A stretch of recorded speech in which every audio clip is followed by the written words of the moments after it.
Qatar bersiap balas Israel. Emir Sheikh Tamim bin Hamad Al Thani bersumpah akan lawan Netanyahu. Ketegangan di antara Israel dan negara-negara Arab semakin meruncing. Setelah serangan Israel yang dicap sebagai tindakan pengecut, kini Emir Qatar akan bersumpah membalas.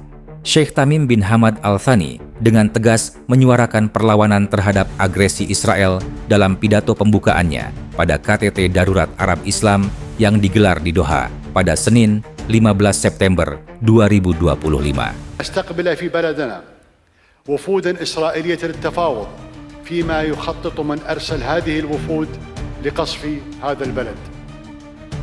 لا تنتظر هذه الأسئلة جوابا بل توضح لماذا نقول بملء الفم إن هذا العدوان هو في الحقيقة عدوان سافر وغادر وجبان يستحيل التعامل مع هذا القدر من الخبث والغدر. Ia menyebut serangan Israel di ibu kota negaranya sebagai tindakan yang berbahaya, mencolok dan pengecut, serta menegaskan bahwa Qatar tidak akan tinggal diam menghadapi pelanggaran terhadap kedaulatan nasionalnya.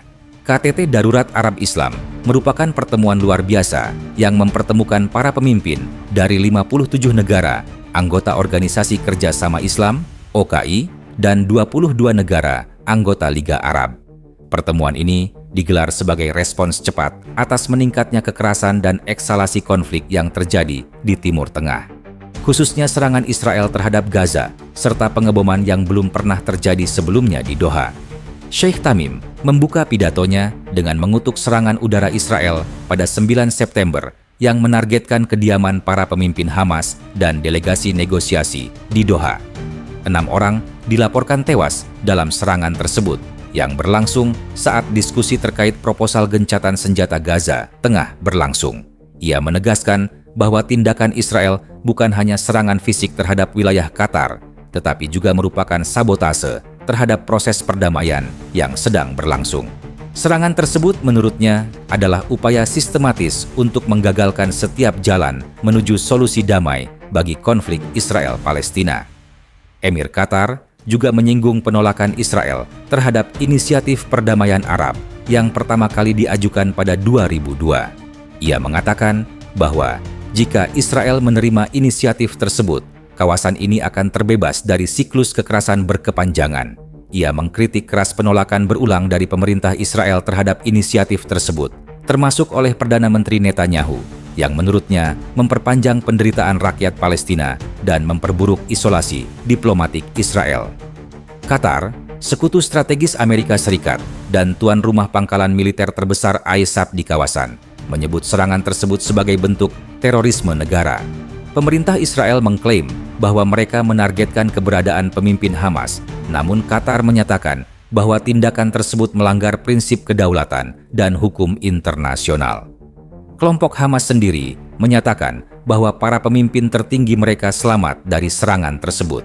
Namun, insiden ini telah memicu kemarahan di dunia Arab dan memperdalam ketegangan di kawasan.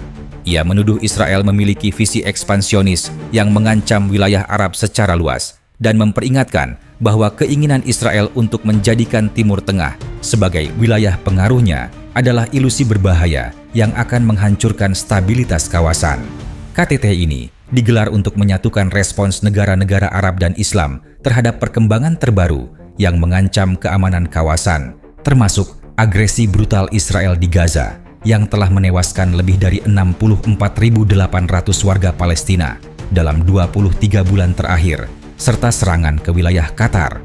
Pertemuan ini juga dimaksudkan untuk mendorong akuntabilitas internasional, memperkuat solidaritas dunia Islam, dan mengevaluasi kembali posisi Israel di kancah diplomasi internasional, termasuk keanggotaannya di Perserikatan Bangsa-Bangsa.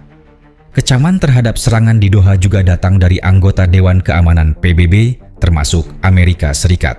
Perdana Menteri Qatar, Sheikh Mohammed bin Abdul Rahman bin Jassim Al Thani, menyatakan di hadapan DK PBB bahwa Qatar tidak akan menoleransi pelanggaran lebih lanjut terhadap kedaulatannya.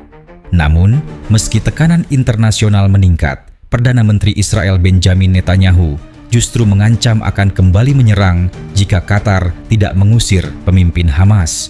Dalam pertemuan dengan Menlu Al-Islam Marco Rubio, Netanyahu menyatakan bahwa Israel akan mengejar Hamas dimanapun mereka berada.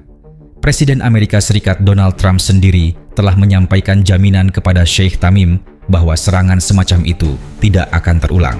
Namun, retorika keras Netanyahu menimbulkan kekhawatiran akan potensi eskalasi lanjutan. Sebagai tanggapan langsung, Dewan Kerjasama Teluk (JCC) yang terdiri dari Bahrain, Kuwait, Oman, Qatar, Arab Saudi, dan UAE menyatakan bahwa mereka telah mengaktifkan mekanisme pertahanan bersama dan memerintahkan Komando Militer Terpadu untuk mengambil langkah strategis. Sementara itu, KTT Arab Islam mengadopsi pernyataan bersama yang menyebut agresi Israel sebagai ancaman terhadap perdamaian global dan menyerukan tindakan internasional segera. Para pemimpin OKI juga mendesak evaluasi ulang terhadap keanggotaan Israel di PBB, mengingat pelanggaran terus-menerus terhadap resolusi dan hukum internasional.